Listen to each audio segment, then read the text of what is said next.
सच्चिदानंद सद्गुरु साईनाथ महाराज की जय। సాయిరామ్, నేను మీ అశోక్ మహారాజ్. మన ఛానల్కి స్వాగతము. జ్యోతింద్ర తార్కాడ్ వారి కుటుంబం గురించి మన గతంలో చెప్పుకున్నాం. వాళ్ళు ఒక ప్రార్థనా సమాజానికి సంబంధించినటువంటి కుటుంబము. ఈ యొక్క కుటుంబంలో గమనించినట్లయితే అందరూ కూడా ముక్కాల భాగం మంది అందరూ కూడా వచ్చేసి డాక్టర్స్ గా ఉండేవాళ్ళు. జ్యోతింద్ర కుటుంబం మాత్రమే, వీరి తండ్రి కొడుకులు వీళ్ళు మాత్రమే టెక్స్టైల్స్ వ్యాపారం చేసేవాళ్ళు. కానీ వాళ్ళ తాతగారు, వాళ్ళ చిన్నాన్న, బాబాయిలు వీళ్ళందరూ కూడా వచ్చేసి డాక్టర్సే. వాళ్ళ తాతగారు బొంబాయిలోని గిర్గాం బీచ్ అనే దగ్గర సొంత బంగ్లాలో ఉండే అతను. చాలా గొప్ప డాక్టర్, చాలా పెద్ద డాక్టర్ కూడా అతను. పెద్ద పెద్ద వాళ్ళకి, ఇంగ్లీష్ వాళ్ళకి వైద్యం చేసేటువంటి డాక్టర్ అనమాట అప్పట్లో అతను పూర్తిగా ప్రార్థనా సమాజంకి సంబంధించినటువంటి వ్యక్తి. ఈ జ్యోతింద్ర తార్కాడు అప్పుడప్పుడు తాతగారింటికి సహజంగా వెళ్తూ ఉంటారు కదా. వెళ్ళినప్పుడు వాళ్ళ నానమ్మతో బాబా గురించి, షిరిడీలో జరిగిన అనుభవాల గురించి, అక్కడ ఉన్నటువంటి విశేషాల గురించి అప్పుడప్పుడు చెప్తూ వస్తూ ఉండేడు. ఆమె కూడా ఆసక్తిగా వింటూ ఉండేది. అలా వింటూ ఉండగా ఆమె కూడా మనసులో ఒక కోరిక పుట్టింది. బాబాను ఒక్కసారి దర్శించలేనా, షిరిడీకి ఒక్కసారి వెళ్ళలేనా అనేటువంటి కోరిక కలిగింది.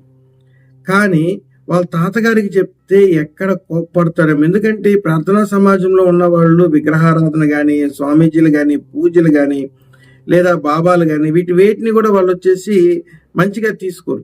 సో కాబట్టి ఎక్కడ చెప్తే వాళ్ళ తాతగారు మన మీదకి ఇబ్బంది పడతామనేసి ఆ మనసులోనే దాచుకొని జ్యోతింద్ర వచ్చినప్పుడల్లా అక్కడ షిరిడీలో జరిగినటువంటి తన అనుభవాలు, అక్కడ విశేషాలు ఆసక్తిగా వాళ్ళ తాతగారు లేనప్పుడు వింటూ ఉండేది. ఈ మనసులో కూడా కోరిక వచ్చి బలంగా ఉండేది, నేను ఒక్కసారి బాబాను దర్శించాలని. అనుకోకుండా అప్పట్లో పరిస్థితి ఎలా ఉండేది అంటే, ప్లేగు వ్యాధి అనేది ఒకటి ఉండేది. ఇప్పుడు వాళ్ళకి చాలా మందికి తెలియకపోవచ్చు ఆ వ్యాధి గురించి. చాలా భయంకరమైన వ్యాధి. మనకు వచ్చిన కరోనా కంటే కూడా భయంకరమైన వ్యాధి. ఇది ఎంత ప్రబలంతదంటే, ఎంత భయంకరమైన వ్యాధి అంటే, కేవలం 5-6 రోజుల లోపల ఒక మనిషి చనిపోవడం జరుగుతుంది. వస్తుంది, మొదట జ్వరం వస్తుంది, రెండో రోజు జ్వరం టెంపరేచర్ విపరీతంగా పెరుగుతుంది, మూడో రోజు శరీరంలో ఎక్కడో ఒక దగ్గర అక్కడక్కడ గెడ్డలు వస్తాయి. ఆ గెడ్డలు వచ్చేసి పగిలిపోతాయి, ఇమీడియట్గా మనిషి చనిపోతాడు. కేవలం అంతా కూడా వచ్చేసి ఒక 4-5 రోజుల లోపలే జరిగిపోతుంది అనమాట. అటువంటి ప్లేగ్ వ్యాధి ముంబైలో కూడా స్టార్ట్ అయింది. ముంబైలో బాగా విస్తారంగా పెరుగుతూ ఉంది. మందులు లేవు దానికి. ఆ ప్లేగ్ వ్యాధిని కట్టడి చేయడానికి మందులు లేవు, నయం చేయడానికి మందులు లేవు. ఈ నానమ్మకు కూడా, జ్యోతింద్ర వాళ్ళ నానమ్మకు కూడా ప్లేగ్ వ్యాధి వచ్చింది. జ్వరం స్టార్ట్ అయిపోయింది. వాళ్ళ తాతగారు ఇంకా వాళ్ళ బంధువులందరూ ఉన్నటువంటి డాక్టర్స్ అందరూ రకరకాల మందులతో ఎంతో ప్రయత్నం చేశారు. ఏం వీలు కాలేదు. ఎంత ప్రయత్నం చేసినా అది అదుపులోకి రాలేదు ఆ వ్యాధి. దాంతో నిర్ణయం తీసుకున్నారు, అయిపోయింది, ఇంకా చివరి చూపుగా అందరినీ వచ్చి చూసేసి పొమ్మని చెప్తాం. ఆమె పడకలో ఉండగానే అందరూ ఆమె చూస్తుంది కదా అందరినీ అనేసి బంధువులందరినీ పిలిపించారు. జ్యోతింద్రాన్ని కూడా పిలిపించారు. జ్యోతింద్ర తార్కాడుకున్నటువంటి ఒక లక్షణం ఏంటంటే, ఎప్పుడు తన జోబిలో బయటికి వెళ్తున్నాడు అంటే ఎప్పుడు తన జోబిలో విభూది పొట్లం ఎప్పుడు ఉంటుంది. బాబా ఊది అంటాం కదా, ఈ బాబా ఊది ఎప్పుడు తన జోబిలో ఉంటుంది. అది తన జోబిలో ఉంటుంది. తను పెట్టుకొని వాళ్ళ నానమ్మ వాళ్ళ ఇంటికి వచ్చాడు. నానమ్మ చూస్తే మంచానికి అతుక్కుపోయింది. పరిస్థితి చాలా ఘోరంగా ఉంది. అందరూ బంధువులందరూ వస్తున్నారు, మాట్లాడుతున్నారు, చూస్తున్నారు, ఏదో చెప్పుకుని జరుగుతుంది అక్కడ పరిస్థితి అంతా. ఇతనికి ఆ ఊది తీసి ఆమెకు పెట్టాలనేటువంటి ఆలోచనలో ఉంది. కానీ ఎక్కడ ఊది పెడితే వాళ్ళ తాతగారు కోప్పడతారేమో అనేటువంటి ఒక భయంతో ఆ ఊదిని ఆమె దిండి కింద ఎవరికీ తెలియకుండా పెట్టేసి అక్కడే కూర్చుని కాసేపు బాబాని స్మరించుకొని, బాబా ఈమెకి నయం చేయి బాబా అనేసి బాబాని ప్రార్థన చేసుకొని వచ్చేసాడు. మరుసటి రోజు ఉదయాన్నే కబురు వచ్చింది, ఈ విధంగా తాతగారు పిలుస్తున్నారని. ఈయనకి ఏదో అయిపోయింది, ఏదో చెడు జరిగింది అక్కడ, అందుకే అందరిని పిలుస్తున్నాడు అనేసి గబగబా రెడీ అయ్యి బయలుదేరి పరిగెత్తాడు అనమాట. అక్కడ ఏదో నానమ్మ వచ్చేసి భగవంతుడి గారు చేరుకుందేమో అనే ఉద్దేశంతో ఈయన ఇంట్లోకి పోగానే ఆమె శుద్ధంగా మంచం మీద కూర్చొని ఉంది, టీ తాగుతూ ఉంది కూర్చొని. ఈయనకి ఏం అర్థం కాలేదు. నిన్నటిదాకా పరిస్థితి ఇంత ఘోరంగా ఉన్నాము, ఒక్క రాత్రిలో ఎట్ట మారిపోయింది అనేసి ఈయనకి అర్థం కాలేదనమాట. ఈయన పోయి ఆ పాదాల కాడ కూర్చొని, ఆ మంచం మీద కూర్చొని ఈయన కింద కూర్చున్నాడు. కూర్చొని ఎలా ఉంది నానమ్మ అని చెప్పినంటే ఆమె కన్నీళ్లు బాష్పాలు కారుస్తూ ఆయన ముద్దాడుతూ, నువ్వే బాబానే నాకు దర్శనం ఇచ్చాడనేసి కళ్ళల్లో నీళ్లు పెట్టుకొని చెప్పింది. ఈయనకి ఏం అర్థం కావట్లేదు. బాబా ఇక్కడికి రావడం ఏంటి, ఇక్కడ వచ్చి దర్శనం ఇవ్వడం ఏంటి, నా బాబా నయం చేయడం ఏంటి అని ఇతనికి ఏం అర్థం కాలేదు. అప్పుడు ఆమె చెప్పింది, రాత్రి నాకు ఒక కళ వచ్చింది. ఆ కళలో ఒక తెల్లటి దుస్తులు ధరించినటువంటి ఒక వ్యక్తి తలపాకి ఒక గుడ్డ కట్టున్నాడు. ఆ వ్యక్తి చేతిలో తెల్లగా ఉన్నది ఏదో ఒక పదార్థము. దాన్ని ఎత్తి నా తల మీద పెట్టి, భయపడొద్దమ్మా ఇంకా తగ్గిపోద్దిలే అన్నాడు. అతను అనినటువంటి మరుక్షణం నా శరీరం అంతా కూడా చెమట పట్టింది, శరీరం అంతా తేలికైపోయింది. ఆ నిద్రలో వచ్చినటువంటి కళ.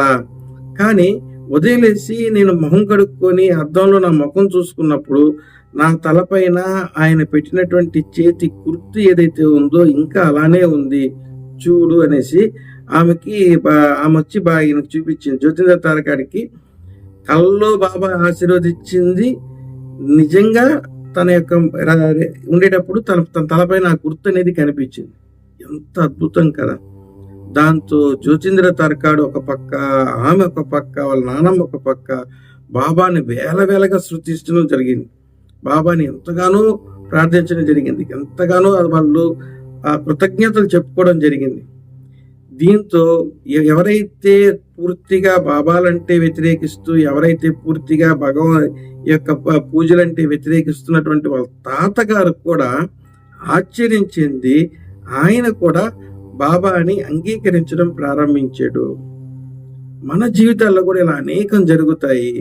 మన జీవితాల్లో కూడా ఇలా చాలా విషయాలు జరుగుతాయి. మనకి ఈ మధ్య కాలంలో నాకు వచ్చినటువంటి ఒక అనుభవం, అంటే నాకు కాదు, నేను ఒక భక్తుల దగ్గర నుంచి, సాయి భక్తుల దగ్గర నుంచి తెలుసుకున్నటువంటి ఒక అనుభవం.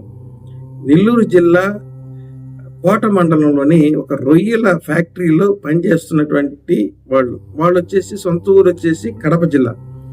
వాళ్ళు ఇక్కడ వచ్చేసి ఆఫీసులో పనిచేస్తున్నారు. మంచి జాబ్లోనే ఉన్నారు వాళ్ళు. వాళ్ళకి కడపలో ఉండేటప్పుడు ఒక అద్భుతం జరిగిందంట. వాళ్ళ బాబుకి సడన్ గా ఒక రోజు వచ్చేసి అనారోగ్య పాలైన.